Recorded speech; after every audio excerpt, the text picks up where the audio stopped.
नमस्कार। Learning at तराश YouTube channel में आप सभी का फिर से स्वागत है। आज हम जिस विषय पर बात करेंगे वो है लोअर बैक पेन, यानी स्पाइन के निचले हिस्से पर दर्द होना। आइए पहले समझते हैं इसके कारण क्या क्या हो सकते हैं। इसके कई सारे कारण हैं। अगर आप गलत तरीके से बैठते हैं, जैसे आपका बैठने की जो कुशन है, सरफेस है, वो काफ़ी पिचक जाता है नीचे, तो आपको लोअर बैक में पेन हो सकता है।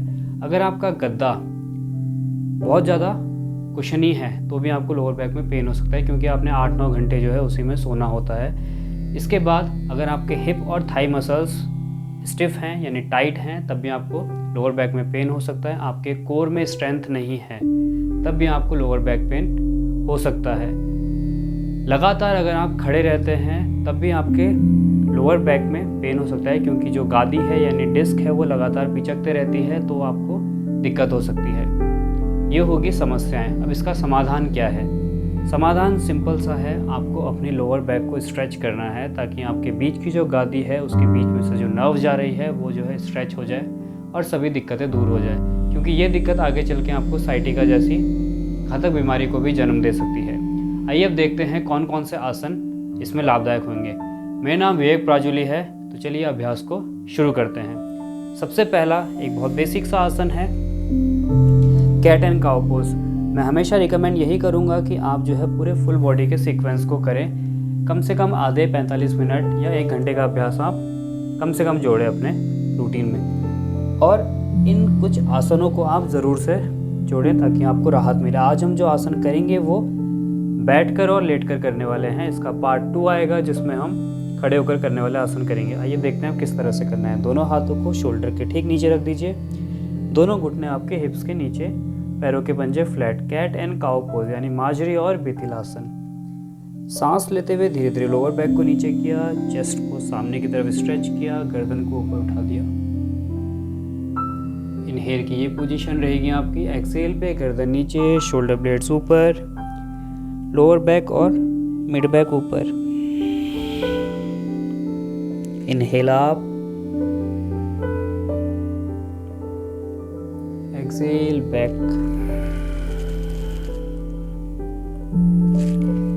इसके आप 15 से 20 राउंड्स कर सकते हैं। इसके बाद जो अगला आसन है वो है उत्तान शिशुनासन। थोड़ा फास्ट चलेंगे क्योंकि वीडियो लंबा हो जाता है। आप इसको आराम से कीजिएगा। मैं भी सिर्फ आपको थोड़ा बता दे रहा हूँ कौन कौन से आसन आप कर सकते हैं। दोनों एल्बोज को शोल्डर के ठीक नीचे ड्रॉप कर दिया।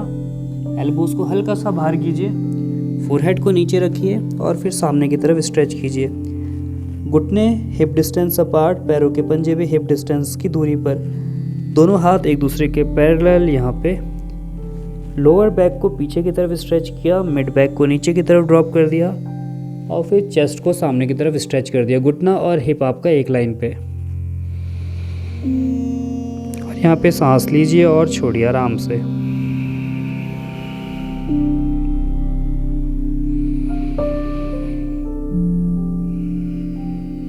धीरे से फिर सांस लेकर वापस आ गए। इस आसन में भी आप 1 से 2 मिनट आराम से रुक सकते हैं अपनी क्षमता के अनुसार। 1 से 2 मिनट भी ज़रूरी नहीं है। 30 सेकंड में आपको लगता है वापस आना है तो आ जाइए, 10 सेकंड में लगता है तो वापस आ जाइए, फिर से रिपीट कर लीजिए। इसके बाद अगला आसन हम करेंगे शशांक आसन। जिसको घुटने की समस्या है वो इस आसन को नहीं करेंगे। इससे पहले वाला आसन उत्तान शिशुनासन एक बार फिर से रिपीट कर लीजिएगा आप लोग। आइए, दोनों नीज को स्प्रेड कर दिया मैट के एज तक, तो उसको पीछे ज्वाइन कर लिया इस तरह से, ठीक। फिर यहाँ पे लंबी गहरी सांस लीजिए और सांस छोड़ते हुए फिर आगे की तरफ चले जाइए। यहाँ पर भी दोनों हाथों के बीच की दूरी जो है आपके शोल्डर्स की रहेगी। यहाँ पे अगर कंफर्टेबल है तो छाती को लगा लिया नीचे, अगर नहीं है कंफर्टेबल तो दोनों हाथों को सर के नीचे सपोर्ट में रख दीजिए इस तरह से। जो कंफर्टेबल है फिंगर्स को आगे स्ट्रेच करते हुए छाती को नीचे लगा लिया, चिन को नीचे लगा दिया और सामने की तरफ देखिए। अगर हिप नीचे टच नहीं होता है तो हल्का सा आप उठ सकते हैं इस तरह से।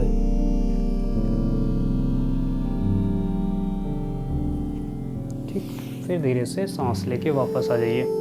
फोकस सारा लोअर बैक में है आज के दिन, ठीक। इसके बाद जो हम अगला आसन करेंगे वो है अधोमुख स्वानासन। इसमें जाने के 2 तरीके हैं। एक तरीके से सीखते हैं। इससे पहले हमने शशांक आसन किया था। इस पोजीशन में हम थे यहाँ से आप क्या करिए, दोनों हाथों को इसी पोजीशन में रखिए और घुटनों के बल खड़े हो जाइए। घुटनों को हिप डिस्टेंस पे किया, टोस को पॉइंटेड किया। हाथों का जो सेंटर पार्ट है यानी कि ये हिस्सा जो है इसको आप प्रेस करके रखेंगे और फिंगर टिप्स को नीचे प्रेस करके रखेंगे टाइट से। यहाँ पे धीरे धीरे सांस लेते हुए ऊपर उठे। अभी देखिए शुरू में मैंने घुटने दोनों मोड़े हुए हैं, स्पाइन को पूरी लंबाई दी है। अगर हैमस्ट्रिंग में ज़्यादा खिंचाव आ रहा है तो आप घुटनों को मोड़े ही रखिए और यहीं होल्ड कर लीजिए। जो कंफर्टेबल हैं वो क्या करें, धीरे धीरे हील को ड्रॉप कीजिए, इस तरह से पैडल करते हुए स्ट्रेच कीजिए। तो ये आपकी हैमस्ट्रिंग को भी ओपन करेगा, तो लोअर बैक को सपोर्ट देता है। आपका हिप मसल्स और हैमस्ट्रिंग मसल्स अगर फ्लेक्सिबल हो जाते हैं तो लोअर बैक को सपोर्ट मिलने लग जाता है, तो दर्द कम होगा। चाहे तो घुटने को मोड़ के या फिर कंफर्टेबल है तो घुटने को सीधा कर लीजिए। अभी यहाँ पे नजरें सामने की तरफ, फिर धीरे से सांस छोड़ के नीचे आ गए। इसको भी आप 30 से 1 मिनट तक होल्ड कर सकते हैं। इसके बाद जो अगला आसन है वो है पूर्व उत्तानासन। आइए देखें किस तरह से करना है। दोनों हाथों को इस तरह से हिप के पीछे रख दिया, उंगलियों का डायरेक्शन आगे की तरफ। 2 प्रकार हैं, एक प्रकार देखिए, दोनों पैरों को फोल्ड कर लिया इस तरह से। सांस लेते हुए पेल्विक को ऊपर उठाया, चेस्ट को ऊपर उठाया, गर्दन को नीचे की तरफ लटका दिया।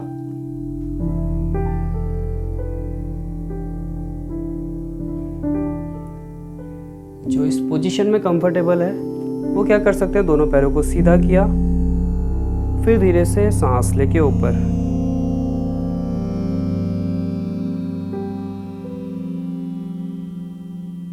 सांस छोड़ के फिर धीरे से नीचे। आइए इसके बाद अगला आसन देखते हैं। कुछ बेसिक से आसन है, जो नहीं हो पाए उसको आप स्किप करके आगे बढ़ सकते हैं। कोई ज़रूरी नहीं है कि सारे के सारे करने हैं, पर ये चुनिंदा आसन है जिसको अगर आप करेंगे तो आपको राहत मिलेगी। अगला आसन है ट्विस्टिंग का आसन। ट्विस्टिंग बहुत हेल्पफुल रहेगा आपके लिए। अर्ध मत्स्येंद्र आसन। दोनों पैरों को सीधा कर लिया, राइट लेग को फोल्ड किया, लेफ्ट लेग के बगल में रख दिया, लेफ्ट लेग को फोल्ड किया, राइट हिप के बगल में रख दिया। घुटना देखिए, बाएं पैर का घुटना नीचे की तरफ है, दोनों हिप मेरे ग्राउंडेड। अभी यहाँ पर दायां पैर ऊपर है तो बायां हाथ ऊपर उठाएंगे आप सांस लेते हुए। सांस छोड़ते हुए इसको पकड़ लिया इस तरह से, दायां हाथ पीछे की तरफ। इसको साइड से देखते हैं थोड़ा सा। ये देखिए, दायां हाथ पीछे, लंबी गहरी सांस ली, सांस छोड़ते हुए लोअर बैक से फर्स्ट ट्विस्ट, दूसरा छाती के बीच से, तीसरा छाती को पूरा टर्न कर दिया, शोल्डर्स को, और आखिर में गर्दन पीछे की तरफ। सांस छोड़ते हुए जा रहे हैं पीछे की तरफ। ट्विस्टिंग हमेशा एक्सेलेशन पे, यानी सांस छोड़ते हुए। और यहाँ पे आराम से होल्ड कीजिए। फिर स्पाइन को जो है देखिए किस तरह से मैंने सीधा रखा हुआ है। आगे झुकने के लिए इस तरह से कोलैप्स नहीं करना आपने, तना हुआ रहेगा आपका छाती और स्पाइन। धीरे से फिर वापस आ गए सांस छोड़ते हुए। इसको भी आप दोनों साइड से करेंगे इस तरह से। बाएं पैर को फोल्ड किया, दाएं पैर को फोल्ड किया, दाएं हाथ से बाएं पैर को पकड़ लिया, दायां घुटना नीचे, बायां हाथ पीछे, लंबी गहरी सांस ली, सांस छोड़ते हुए धीरे धीरे लोअर बैक से टर्न करते हुए पीछे की तरफ। ठीक, आइए इसके बाद सेतुबंध सर्वांगासन। काफ़ी अच्छा आसन है और काफ़ी राहत देने वाला आसन। इसके लिए क्या करें, पीठ के बल नीचे लेट जाएं, दोनों पैरों को फोल्ड किया, दोनों हाथों को सीधा कर दिया। अब धीरे धीरे सांस लेते हुए अपने पेल्विक को, स्टमक को ऊपर की तरफ उठा दिया। गर्दन पे जोर नहीं रखना है, तो दोनों शोल्डर्स को नीचे की तरफ प्रेस किए, घुटने के बीच में और फुट के बीच में, यानी पैरों के बीच में आपका हिप डिस्टेंस का गैप। दोनों हाथ को बगल में रखिए, गर्दन ऊपर की तरफ। यहाँ पे जो कंफर्टेबल हैं दोनों हाथों को इंटरलॉक कर सकते हैं नीचे, और चेस्ट को और ज़्यादा ओपन कर लीजिए। पैरों के पंजे फ्लैट रहेंगे नीचे की तरफ। यहाँ पे सांस लीजिए, छोड़िए,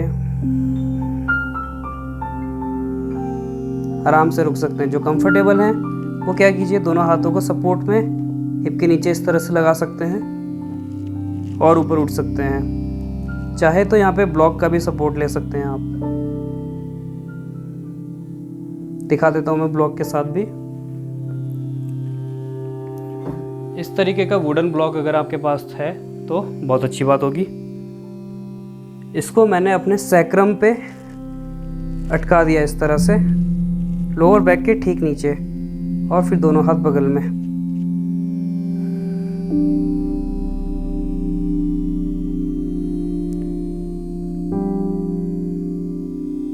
धीरे से फिर वापस आए।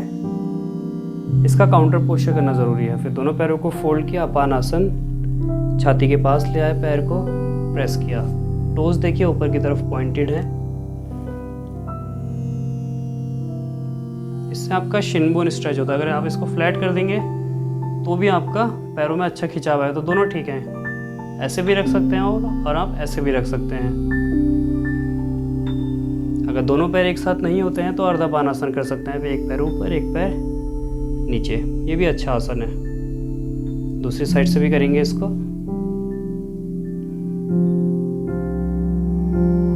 फिर कुछ देर शवासन में आखिर में लेट जाइए।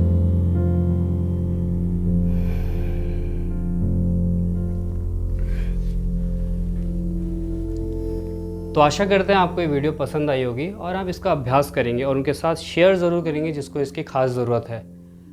फिर से मैं रिपीट करूँगा, पूरा का पूरा सीक्वेंस कीजिए, फुल बॉडी का सीक्वेंस कीजिए। अपने आप को आधे से 1 घंटा कम से कम दीजिए। अभ्यास को आप ज़्यादा देर तक भी कर सकते हैं, कोई दिक्कत नहीं है, पर कम से कम 1 घंटा तो आप कर सकते हैं अपने लिए। तो तब तक के लिए धन्यवाद। आप स्वस्थ रहें, सेहतमंद रहें, यही आशा करते हैं। धन्यवाद। आपका दिन शुभ हो।